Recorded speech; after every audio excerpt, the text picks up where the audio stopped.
बेगुन कोदर आखिरी ट्रेन 22 दिसंबर 1966। समय शाम 6:30।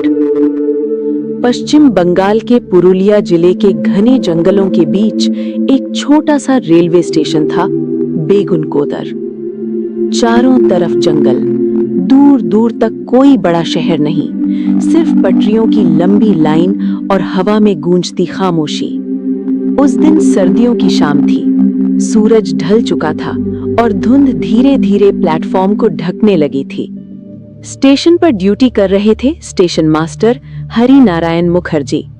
हरि नारायण बाबू लगभग 42 साल के थे, अनुभवी रेलवे कर्मचारी। लेकिन इस स्टेशन पर उनकी पोस्टिंग को अभी सिर्फ 3 महीने हुए थे। स्टेशन बहुत छोटा था, एक कमरा स्टेशन मास्टर का, एक छोटा टिकट काउंटर और सामने लंबा प्लेटफॉर्म। उस शाम स्टेशन लगभग खाली था, केवल 2 लालटेन जल रही थीं, एक प्लेटफॉर्म के खंभे पर, दूसरी स्टेशन मास्टर के कमरे के बाहर। हरि नारायण बाबू अपने रजिस्टर में ट्रेन के समय लिख रहे थे। अचानक उन्हें लगा कि प्लेटफॉर्म के आखिरी छोर पर कोई खड़ा है। उन्होंने सिर उठाकर देखा। धुंध के बीच सफेद साड़ी पहने एक महिला खड़ी थी। उसके लंबे बाल हवा में हल्के हल्के हिल रहे थे। हरि नारायण बाबू ने सोचा शायद कोई यात्री होगा। उन्होंने आवाज लगाई, कौन है वहां? कोई जवाब नहीं आया। महिला बिल्कुल स्थिर खड़ी रही। कुछ सेकंड बाद वो धीरे धीरे प्लेटफॉर्म के किनारे की ओर बढ़ने लगी। अब हरि नारायण बाबू को अजीब लगा। इस समय यहाँ कोई ट्रेन आने वाली नहीं थी।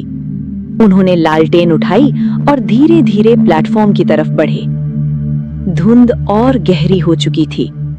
जैसे जैसे वे आगे बढ़े, उन्हें महसूस हुआ कि हवा अचानक बहुत ठंडी हो गई है, इतनी ठंडी कि उनकी सांस से भाप निकलने लगी।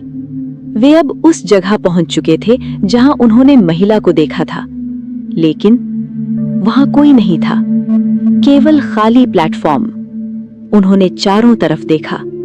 जंगल की तरफ अंधेरा था। तभी पटरियों के पार से अचानक हंसी की हल्की आवाज आई, एक धीमी, अजीब, ठंडी हंसी।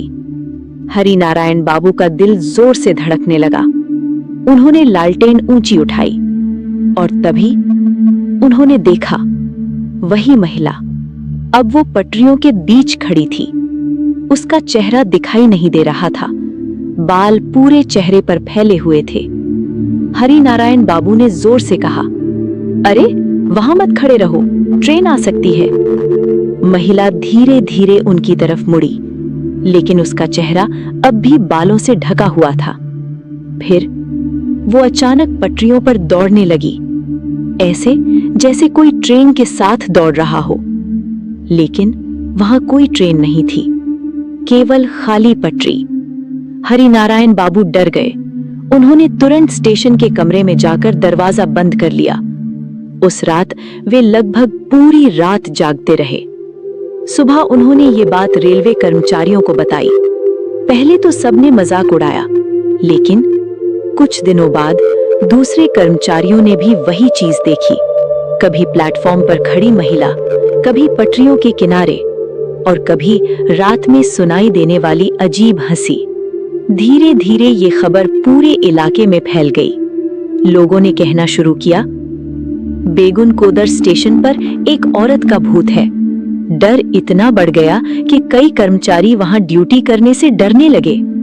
और फिर एक रात कुछ ऐसा हुआ जिसने सभी को हिलाकर रख दिया। उस रात के बाद बेगुन कोदर स्टेशन लगभग 40 साल तक बंद रहा। लेकिन असली रहस्य अब शुरू होने वाला था। 1967 हरि नारायण मुखर्जी की उस रात वाली घटना के बाद बेगुन कोदर स्टेशन का माहौल बदल चुका था। पहले जहां स्टेशन पर हलचल रहती थी, अब वहां अजीब सन्नाटा छा गया था। रेलवे कर्मचारी आपस में फुसफुसाकर बातें करने लगे थे। कई लोगों ने दावा किया कि उन्होंने भी रात के समय उस सफेद साड़ी वाली महिला को देखा है। कभी वो प्लेटफॉर्म पर खड़ी दिखती, कभी पटरियों के किनारे, और कभी कभी वो ट्रेन के साथ दौड़ती हुई दिखाई देती। एक गार्ड ने बताया कि जब उसकी ट्रेन रात में स्टेशन से गुजर रही थी तो उसने देखा कि एक महिला ट्रेन के बराबर बराबर दौड़ रही है, लेकिन जब उसने खिड़की से बाहर झुककर देखा, वहां कोई नहीं था। धीरे धीरे ये खबर पूरे इलाके में फैल गई। गांव के लोग कहने लगे, ये उस औरत की आत्मा है जिसकी मौत कई साल पहले यहाँ ट्रेन से कटकर हुई थी। लेकिन किसी के पास इस बात का कोई पक्का सबूत नहीं था। फिर एक रात कुछ ऐसा हुआ जिसने सभी को हिलाकर रख दिया। मार्च 1967, रात लगभग 1 बजे।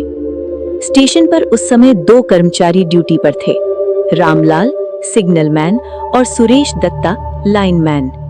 दोनों सिग्नल के पास बैठे चाय पी रहे थे।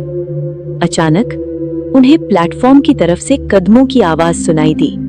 टप टप टप, जैसे कोई नंगे पैर धीरे धीरे चल रहा हो। रामलाल ने लालटेन उठाई और प्लेटफॉर्म की तरफ देखा, और फिर उसका चेहरा सफेद पड़ गया। वही महिला, सफेद साड़ी में। इस बार वो बहुत साफ दिखाई दे रही थी। उसके पैर जमीन को छू भी नहीं रहे थे। वो हवा में कुछ इंच ऊपर चल रही थी। रामलाल के हाथ से लालटेन गिर गई। सुरेश दत्ता ने भी उस दिशा में देखा और अगले ही पल दोनों जोर से चिल्लाए। महिला अब उनकी ओर धीरे धीरे बढ़ रही थी। उसके बाल चेहरे पर फैले थे, और जब हवा चली तो कुछ पल के लिए उसका चेहरा दिखाई दिया। वो चेहरा मानव जैसा नहीं था। आंखें गहरी काली, चेहरा पीला और होठों पर अजीब सी मुस्कान। दोनों कर्मचारी डर के मारे स्टेशन के कमरे में भाग गए। दरवाजा अंदर से बंद कर लिया, लेकिन बाहर कदमों की आवाज जारी थी। टप टप टप। फिर अचानक दरवाजे पर 3 जोरदार चोटें पड़ी। धड़ाम धड़ाम धड़ाम। दोनों कर्मचारी कांप रहे थे। उन्होंने पूरी रात दरवाजा नहीं खोला। सुबह जब बाकी कर्मचारी आए तो उन्होंने पूरी घटना बताई। उस दिन के बाद कई कर्मचारियों ने वहां ड्यूटी करने से मना कर दिया। कुछ ही महीनों में रेलवे प्रशासन ने फैसला किया, बेगुनकोदर स्टेशन बंद कर दिया जाएगा। और फिर 1967 में यह स्टेशन पूरी तरह बंद हो गया। ट्रेनें अब भी पटरियों से गुजरती थी, लेकिन कोई ट्रेन वहां नहीं रुकती थी। धीरे धीरे स्टेशन खंडहर बन गया। चारों तरफ घास उगाई, प्लेटफॉर्म टूटने लगा, और रात के समय वहां कोई जाने की हिम्मत नहीं करता था। लेकिन कहानी यहीं खत्म नहीं होती, क्योंकि साल 2009 में भारतीय रेलवे ने फैसला किया कि इस स्टेशन को दोबारा खोला जाएगा। लोगों ने इसका विरोध किया। कई स्थानीय लोग बोले, ये स्टेशन अभिशप्त है। लेकिन रेलवे ने इन बातों को अंधविश्वास मानकर स्टेशन को दोबारा चालू कर दिया। पहली ट्रेन जब लगभग 42 साल बाद बेगुनकोदर स्टेशन पर रुकी तो हजारों लोग उसे देखने आए। सबकी नजरें प्लेटफॉर्म पर थीं। सब सोच रहे थे, क्या आज भी वो रहस्यमयी महिला दिखाई देगी? लेकिन उस दिन कुछ नहीं हुआ। न कोई आकृति, न कोई आवाज, जैसे वो आत्मा कहीं गायब हो गई हो। आज भी बेगुनकोदर स्टेशन चालू है। ट्रेनें वहां रुकती हैं, लोग आते जाते हैं। लेकिन पुराने कर्मचारी आज भी एक बात कहते हैं कि अगर रात के ठीक 3 बजे तुम उस प्लेटफॉर्म पर खड़े हो जाओ तो कभी कभी दूर पटरियों पर एक सफेद आकृति दिखाई देती है, जो धीरे धीरे धुंध में गायब हो जाती है। और तभी हवा में एक हल्की हंसी गूंजती है। शायद बेगुनकोदर स्टेशन की वो रहस्यमयी कहानी आज भी खत्म नहीं हुई।